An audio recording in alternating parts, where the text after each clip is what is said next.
BNP সরকারের মন্ত্রিসভায় সুযোগ পাচ্ছেন কারা? মন্ত্রিসভার আকারই বা কেমন হবে?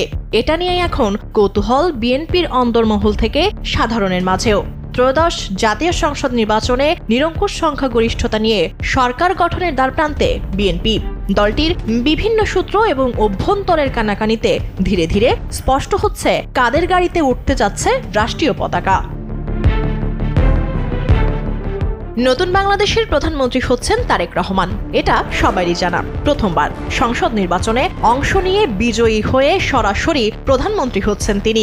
গণভোটে হ্যাঁ বিজয়ী হওয়ায় উচ্চকক্ষ এবং রাষ্ট্রপতির নির্বাচনের ক্ষেত্রে রয়েছে জটিল সব সমীকরণ। তারপরও সহজভাবে বললে বলা যায়, রাষ্ট্রপতি, স্পিকার, উচ্চকক্ষ মিলিয়ে বেশ কয়েকটি নাম জোরালোভাবেই উচ্চারিত হচ্ছে।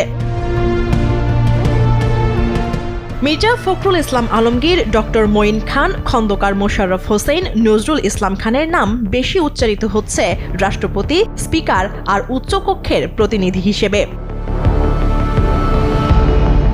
মন্ত্রিসভায় সুযোগ পেতে পারেন বিএনপির জনপ্রিয় বেশ কয়েকজন নেতা এবং তরুণরা।